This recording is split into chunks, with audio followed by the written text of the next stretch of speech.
Hello everyone, আসসালামু আলাইকুম। আমি ইঞ্জিনিয়ার মোহাম্মদ ইয়ামিন হোসেন। তোমাদের ইয়ামিন ফিজিক্স 2.0 অনলাইন ব্যাচে সবাইকে স্বাগতম। আজকে আমরা ফিজিক্সের প্রথম পত্র যে অধ্যায়টা আলোচনা করতে যাচ্ছি সেটা হচ্ছে আমাদের খুবই ইম্পর্টেন্ট একটা চ্যাপ্টার, যে চ্যাপ্টারটা ধরো ফিজিক্সের জগতে খুব মুখ্য একটা ভূমিকা পালন করে। কারণ এই চ্যাপ্টারটা তৈরি হয়েছে একজন মুখ্য বিজ্ঞানীর হাত ধরে, যার হাত থেকে বা যার হাত ধরে আমরা পদার্থবিজ্ঞানের সাথে পরিচয় হতে পেরেছি। তোমরা সবাই বুঝতে পারছো আমরা কার নাম বলছি? আমরা বলতে যাচ্ছি স্যার আইজ্যাক নিউটন, যিনি পদার্থবিজ্ঞানের জনক। এবং তিনি তার বিখ্যাত গ্রন্থে যতগুলো সূত্র আলোচনা করেছেন, সেই সূত্রগুলোর মধ্যে একটা বিখ্যাত সূত্র ছিল তার গতির সূত্র, যেখান থেকে তিনি আমাদেরকে বস্তুর একটা উপাদানের সাথে পরিচয় করিয়ে দিয়েছেন, যে উপাদানটাকে আমরা বলে থাকি বস্তুর উপর প্রযুক্ত বল। সুতরাং আমরা নিউটনের সেই অধ্যায়টাকে আজকে আলোচনা করার চেষ্টা করব ইনশাল্লাহ। ক্লাসটা খুব দারুণ হতে যাচ্ছে। আমরা হয়তো প্রথম ক্লাসে বেসিক ধারণাটুকুটা আলোচনা করব এবং ইনশাল্লাহ পরবর্তী ভিডিও যেগুলো আমি প্রোভাইড করব তোমাদেরকে, সেই ভিডিওগুলো থেকে আমরা এই বল সংক্রান্ত আরও মতবাদগুলোকে ক্লিয়ার করার চেষ্টা করব। এবং তোমরা অবশ্যই চেষ্টা করবা যে আমার এখান থেকে দেওয়া যে ক্লাসগুলো রয়েছে সেই ক্লাসগুলোকে সাথে সাথে একটু প্র্যাকটিস করে নেওয়া। তাহলে কি হবে যে তোমাদের এই ক্লাসগুলো আনক্লিয়ার থাকবে না। এই জন্য তোমরা একটু চেষ্টা করবা যে ক্লাসগুলো করার সাথে সাথে যেন আমরা একটু সাথে সাথে প্র্যাকটিসগুলো করে নিতে পারি। তো আসো আমরা শুরু করি। তাহলে আমাদের পদার্থবিজ্ঞানের প্রথম পত্রের আমরা যে অধ্যায় শুরু করব, এই অধ্যায় হচ্ছে নাম্বার 4, অর্থাৎ 4 নম্বর চ্যাপ্টার। এবং এই চ্যাপ্টারটার নামকরণ করা হয়েছে নিউটনীয় বলবিদ্যা, অর্থাৎ নিউটনিয়ান মেকানিক্স হিসেবে। তাই আসি আর দেখি অধ্যায়টা কি। তো অ্যাট ফার্স্ট আমি যদি অধ্যায়টার হেডিং দিয়ে দিই চতুর্থ অধ্যায় অর্থাৎ ফার্স্ট চ্যাপ্টার, তাহলে এই চ্যাপ্টারটার নাম হচ্ছে নিউটনিয়ান বলবিদ্যা। তো তোমরা নাম দেখে ভাইয়ারা বুঝতে পারছো যে এই অধ্যায়টা অবশ্যই ফিজিক্সে বলের শাখাকে ব্যাখ্যা করবে। এবং আরেকটা বিশেষ কথা, যে এই বলবিদ্যার সাথে যে নামটা জড়িয়ে আছে সেই নামটা হচ্ছে নিউটনীয়, মানে কি নিউটনের নাম জড়িয়ে আছে। এই জন্য এখান থেকে আমরা বলতে পারি যে অধ্যায়টার জনক হচ্ছেন স্যার আইজ্যাক নিউটন। তো তিনি এটাকে কিভাবে প্রস্তাব করলেন? তো আমরা যখন এই অধ্যায়টার প্রথম টাইপ শুরু করব, অন্যান্য অধ্যায়ের মতো করে আগে আমরা এর একটু ধারণা পর্বটা আলোচনা করে নিই এবং দেখি যে এর মধ্যে কি কি বসবাস করে। তো প্রথম কথা, স্যার আইজ্যাক নিউটন 1986 সালের সে 5 জুলাই বিখ্যাত তার গ্রন্থ ফিলোসফিয়া ন্যাচারালিস প্রিন্সিপিয়া ম্যাথামেটিকা, এটাতে তিনি মহাকর্ষ সূত্র, আবার বস্তুর ভরবেগ, বস্তুর গতির সূত্র সংক্রান্ত যাবতীয় মতবাদ আমাদের সামনে প্রেরণ করেছেন, যার মধ্যে থেকে একটা বিখ্যাত সূত্র ছিল তার গতির সূত্র। এবং এই গতির সূত্র থেকে তিনি যে শুধুমাত্র বস্তুর একটা গতিকে ব্যাখ্যা করতে চেয়েছেন তা না, তিনি এখান থেকে আমাদের সাথে একটি বস্তুর উপর প্রযুক্ত খুব ইম্পর্টেন্ট একটা রাশির সাথে তিনি আমাদেরকে পরিচয় করায় দিয়েছেন, যে রাশিটাই হচ্ছে বল। তাই আমাদের এই অধ্যায়টা সেই রাশিকে কেন্দ্র করে তৈরি হবে, যে রাশিটাকে আমরা বল বলে থাকি। তাহলে আসো দেখার চেষ্টা করি বল জিনিসটা কি। তো সবাই প্রথমত যদি আমাদেরকে জিজ্ঞাসা করে বল কি বা বল কাকে বলে, আমরা ক্লাস 9-10 থেকে এটা পড়ে আসছি। এটা ভুল মতবাদ যে যা প্রযুক্ত করলে স্থির বস্তু চিরকাল স্থির থাকে, গতিশীল বস্তু সুষম গতিতে সরল পথে চলতে থাকে, এটা আমরা জেনে আসছি। তো আমি এটাকে ভুল বলবো, সম্পূর্ণভাবে না, বাট এটাকে আমি ভুল বলবো এই দিক থেকে যে এই যে দেখো আমরা যা প্রয়োগে স্থির বস্তুকে স্থির রাখছে, স্থির বস্তুকে গতিশীল করছে, অথবা গতিশীল বস্তুর গতির পরিবর্তন করছে।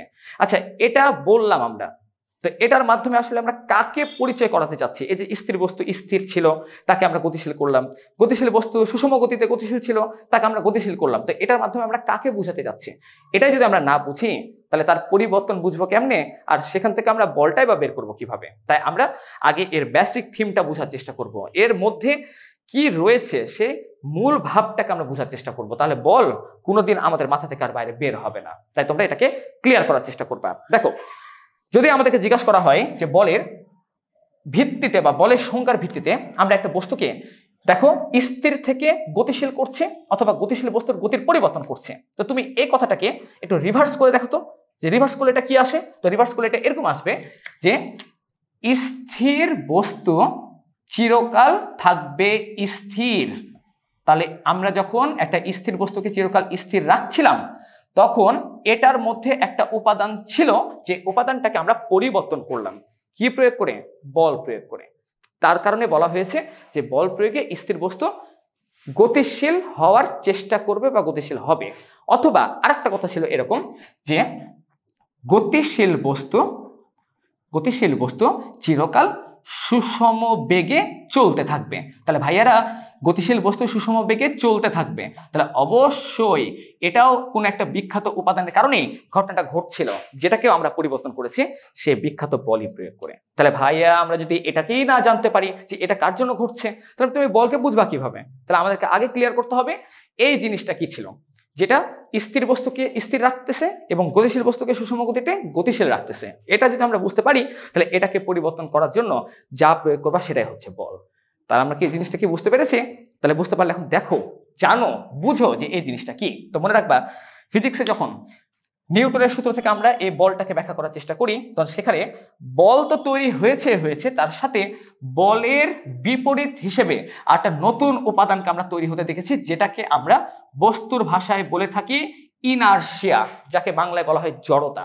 অর্থাৎ আমরা জানি প্রত্যেকটা রাশির একটা বিপরীত মুখে একটা রাশি থাকে, যেটা তাকে প্রতিক্রিয়া দেওয়ার চেষ্টা করে। তাহলে এখানে ধরে নিতে হবে যে বলের যেমন মেন বল হচ্ছে ক্রিয়া আর রিভার্স বল হচ্ছে প্রতিক্রিয়া, ঠিক একইভাবে তুমি যখন বল প্রয়োগ করনি, তার মনে রাখবে একটা বস্তুর মধ্যে যে ধর্মের সৃষ্টি হয় তার নামই হচ্ছে জড়তা, আর এই জড়তাকে পরিবর্তন করার জন্যই যেটা আমরা প্রয়োগ করি সেটাই হচ্ছে বল। তাহলে এখানে ওপরের যে দুইটা কথা লেখা আছে, অর্থাৎ এই দুইটা ঘটনা বস্তুর মধ্যে যার কারণে দেখা যায়, সেটাকে আমরা এখান থেকে বলতে পারি জড়তা। তাহলে আমরা কি একটা কথা বলতে পারি না যে বল হচ্ছে একটা বস্তুর উপর প্রযুক্ত সেই রাশি, যে রাশিটা ওই বস্তুর এই অবস্থাগুলোকে পরিবর্তন না করে সে পরিবর্তন করার চেষ্টা করবে জড়তাকে। তাহলে আমরা যদি এই কথাটা বলতে পারি, তাহলে আমরা বলটাকে একদম সঠিকভাবে আইডেন্টিফাই করতে পারবো।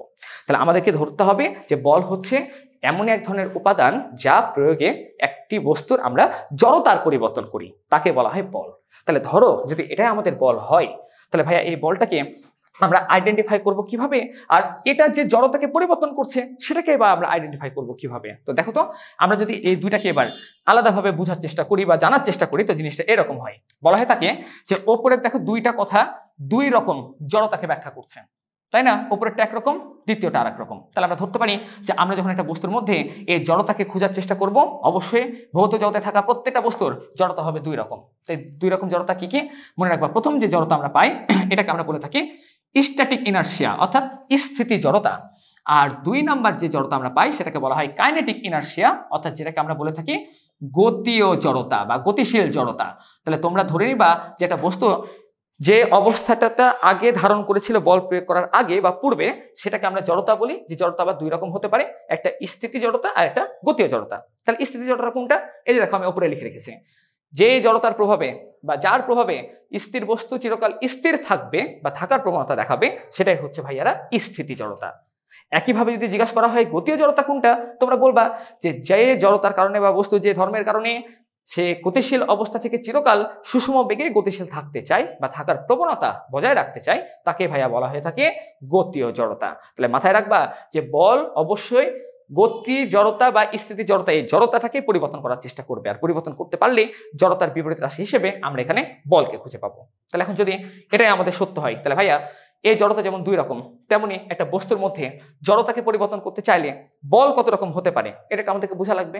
তো তোমরা যদি একদম আদি অবস্থায়, অর্থাৎ ধরো ইনার্শিয়াল অবস্থায় তোমরা যদি এই বলটাকে আগে ব্যাখ্যা দিতে চাও, তাহলে বলটা কত রকম হতে পারে মনে রাখবা। ইনার্শিয়াল অবস্থায় অর্থাৎ প্রাথমিক অবস্থায় তোমরা যদি একটা বস্তুর মধ্যে এই বলগুলোকে দেখতে চাও, তাহলে তোমরা বলবা যে এই বলগুলোকেও আমরা ভাইয়ারা দুইটা রূপে চাইলে আমরা এদেরকে শনাক্ত করতে পারি। কি কি?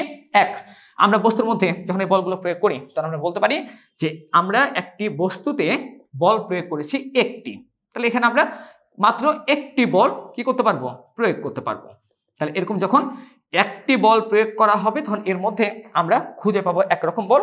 আর না তো ভাইয়ারা একটা আরেকটা ঘটনা হতে পারে যে আমরা ধরো একটা বস্তুর মধ্যে এবার একাধিক বল প্রয়োগ করছি। যেমন উদাহরণ, যে আমরা ধরো একটা অমসৃণ তলে একটা বস্তুকে ঠেলার চেষ্টা করছি বা টানার চেষ্টা করতেছি, তাহলে সেই ক্ষেত্রে আমি যখন তার উপর বল প্রয়োগ করে তাকে ঠেলবো বা টানবো, তখন ওই অমসৃণ তল তাকে বাধা দেওয়ার চেষ্টা করবে। কি বল নিয়ে? আমরা সবাই এসএসসি লেভেলে বলটা পড়েছি যে অমসৃণ তল যে বলের কারণে একটা বস্তুকে বাধাগ্রস্ত করার চেষ্টা করে, তাকে আমরা বলে থাকি উক্ত তলের ঘর্ষণ বল। তাহলে দেখো তো, ওই ঘটনায় বল কি আর একটা থাকলো না, এটা একাধিক হয়ে গেল, এটা হয়ে গেল একাধিক। তখন একাধিক বল তো বস্তুর মধ্যে ক্রিয়া করতে পারবে না, কারণ আমাকে নিউটনের ভাষায় যদি বলকে সংজ্ঞায়িত করতে হয়, তাহলে সেক্ষেত্রে আমাকে একটা বস্তুর মধ্যে দেখতে হবে বা নির্বাচন করতে হবে একটাই বল। তখন আমরা পড়েছি বা এটা আমরা সবাই জানি যে বল একটা ভেক্টর রাশি হওয়ার কারণে যখন একটা বস্তুতে একাধিক বল ক্রিয়া করে তখন আমরা তাদেরকে টোটাল করার জন্য বা তাদের থেকে সামেশান বের করে ফলাফল বের করার জন্য যে নতুন পন্থা অবলম্বন করি সেটাকে বলা হয় লব্ধির পন্থা। তাহলে আমরা বলতে পারি যে এরকম যখন একটা বস্তুতে একাধিক বল আমরা প্রয়োগ করতে দেখব তখন আমরা ওই বস্তুর মধ্যে বলটাকে একটা করার জন্য আমরা বলতে পারি বস্তুতে আমরা প্রয়োগ করতেছি ভাইয়া কি বল প্রয়োগ করতেছি আমরা লব্ধি বল। তাহলে এটাকে আমরা বলতে পারি বস্তুতে লব্ধি বল প্রয়োগ করা। তাহলে এই দুইটা কথা ভালো করে মাথায় রাখতে হবে। যেখানে ধরো যে আমাদের যেটা একটু চিত্রের মাধ্যমে এটাকে আমরা বোঝাতে চাই, তাহলে এই যেটা আমাদের একটা এম ভরের বস্তু যার উপর ধরো এখানে বল প্রয়োগ করেছি মাত্র আমরা একটা, তাহলে এটা প্রথমটার উদাহরণ। কিন্তু দ্বিতীয়টার উদাহরণ এরকম হতে পারে যে এই যে একটা বস্তু আছে যার মধ্যে আমরা একাধিক দিক থেকে একাধিক রকম বল আমরা প্রয়োগ করছি, তখন এই বলগুলোর সামেশানের কারণে যে নতুন বলটা আমরা পাবো সেই বলটা আর একাধিক বল না থেকে সেটাকে আমরা ওই বস্তুর উপর প্রযুক্ত লব্ধি বল বলতে পারি। তাহলে এইভাবে আমরা চাইলে এই বলটাকে খুব সঠিকভাবে এবং খুব সুন্দরভাবে এটাকে আমরা উপস্থাপন করে ফেলতে পারবো।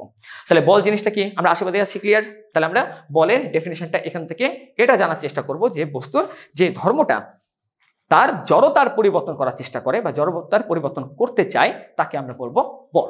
তাহলে আমি সংজ্ঞাটা তোমাদেরকে সুন্দর করে লিখে দিচ্ছি, তোমরা এটাকে সংজ্ঞা হিসেবে সারা জীবন লেখার চেষ্টা করবা। তাহলে আমরা বলবো যে বস্তুতে